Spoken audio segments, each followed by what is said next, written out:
What is good, YouTube? It is your boy Manny back with another sample breakdown. Today I'm going to be running through a dark Nardo Wick or like a STG type sample.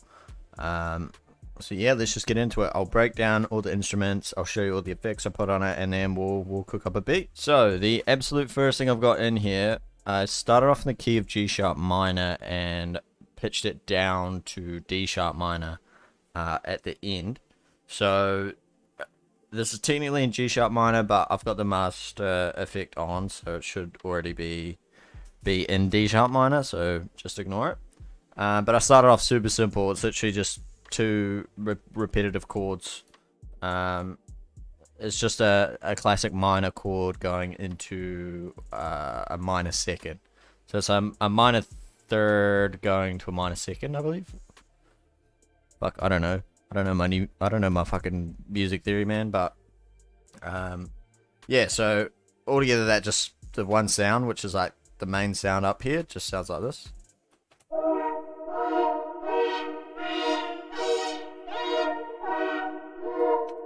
Super simple, really easy to do. If you wanted to make something like it, just make a typical minor chord.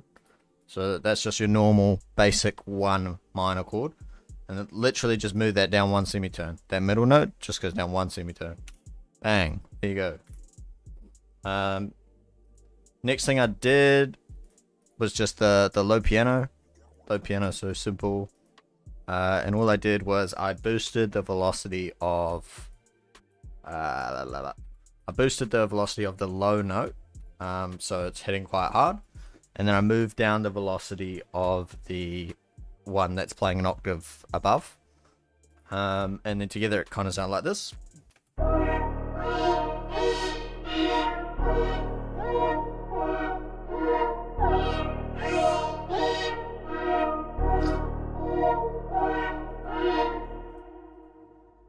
So the next thing I did was I took these chords here and I copy and pasted them into another Analog Lab sound. All these sounds are pretty much from, like, I think these are from Noah Cuz's Bloodline bank. Shout out Noah Cuz, his kits are fire. Shout out all of Split Mind, all their kits are fire. But yeah, I just copy and pasted the chords over. And took the notes. It's the exact same pattern, but I just moved the middle notes up an octave. And then that sounds like this all together.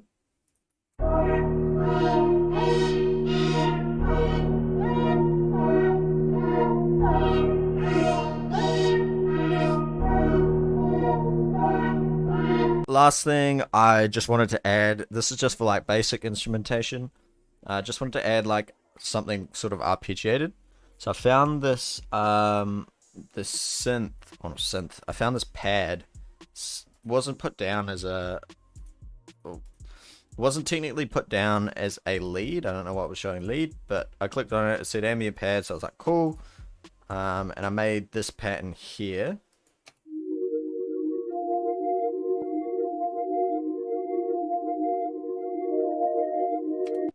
Just like super fast, super repetitive.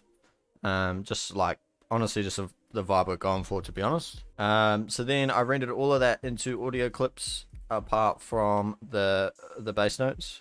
Ignore the bass notes. I just use that in the VST because I think it's better quality than rendering it out. And I think it just, yeah, screw rendering it out. So pretty much I took it and arranged it and then just started to add all my master effects. All my mixing effects. I add all my mixing effects at the end.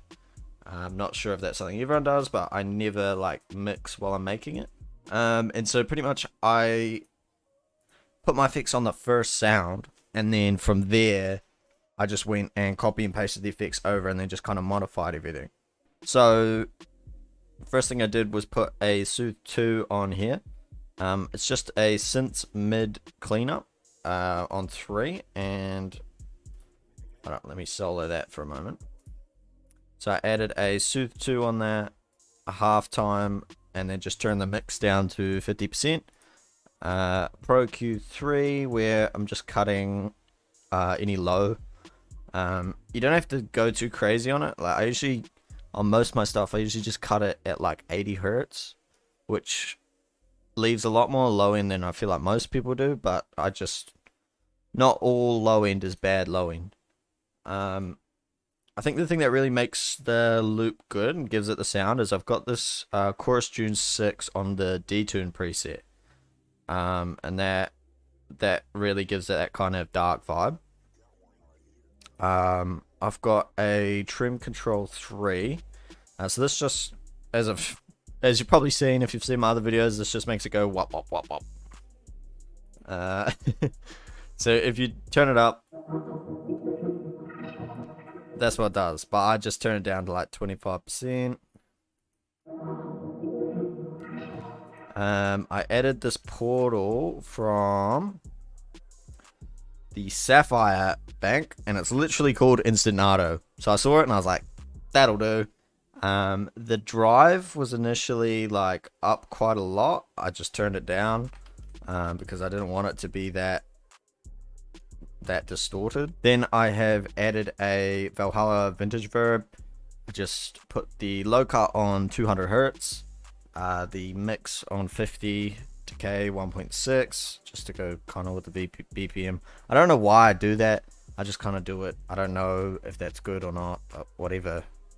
If it sounds good, it sounds good. And yeah, then I just chucked a pancake on 25%. And then your main sound should sound like this.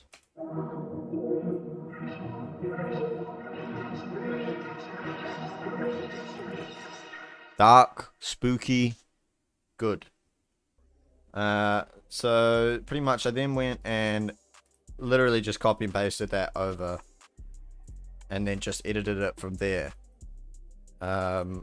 So I just put the Su2 on the easy on lo-fi.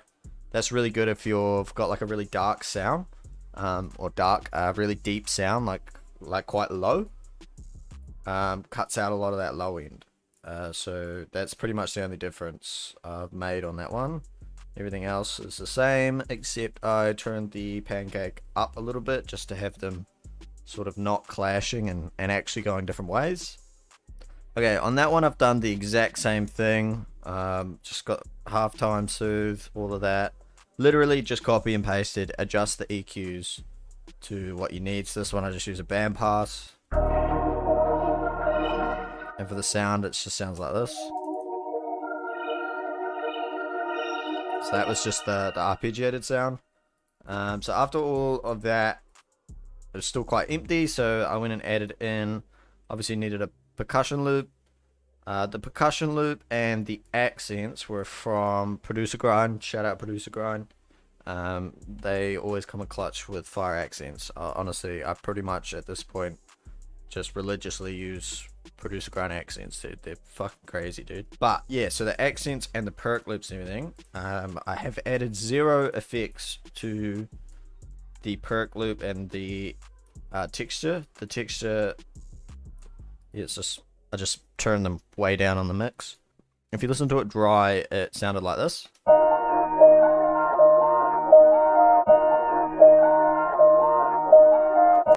So with the effects, pretty much, literally effects are the exact same on these two accents. But with the effects, it sounds like this.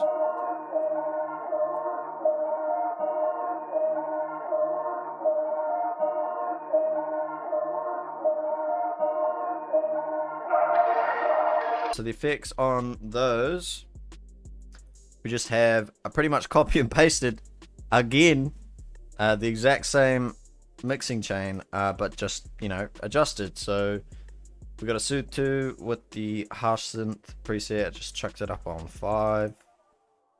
Band pass, so this is just cutting it. Got a Chorus Tune 6 on Detune.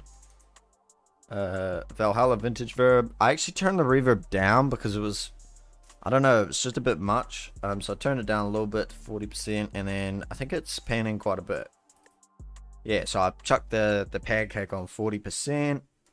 Same over on this, except the pancake is on, well, it's also on 40%. So yeah, I mean, when you put that all together, it's literally just it's 4 sounds I showed you before. Render them out, add your effects.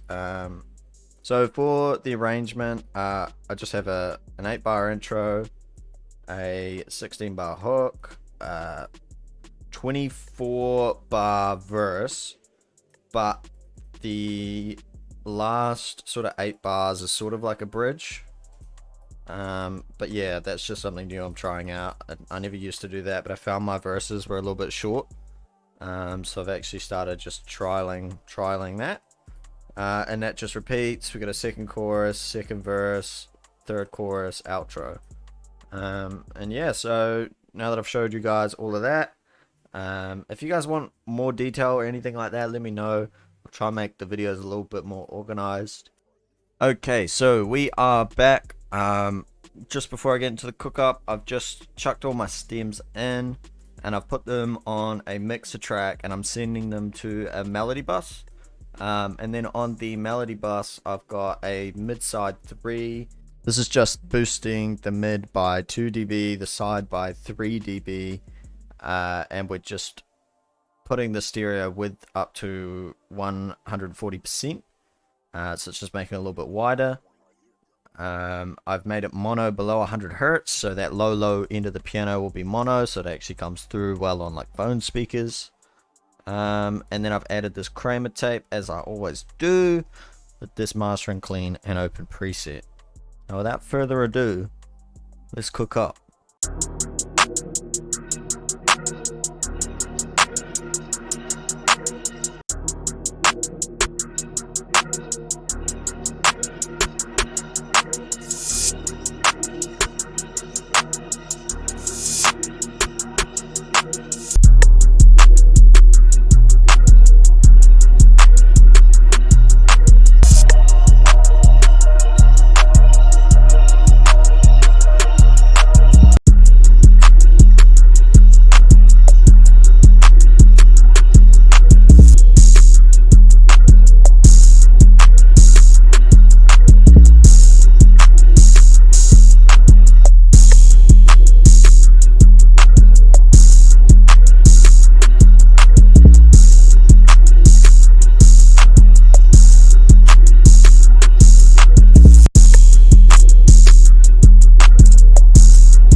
Alright, so I'm pretty happy with what the drums are like right now. I'm going to split the pattern, and then all I'm going to do is make the 808 patterns unique and just change a little bit here and there, make it sort of progress. And I've got this cool idea for the like intro and the bridge to do like a low pass, have the 808 just knocking, because I've been using like basses up very often. So I kind of feel like mixing it up, so we're going to try that. And yeah.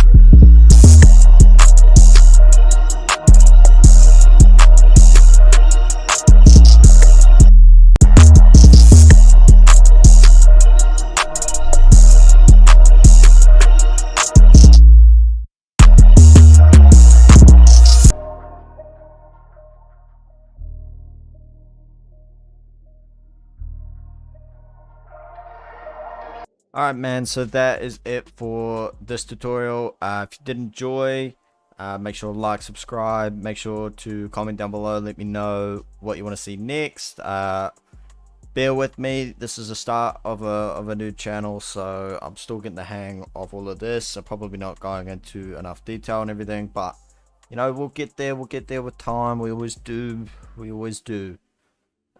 So yeah, we're gonna play the full beat for you now in the outro, and peace.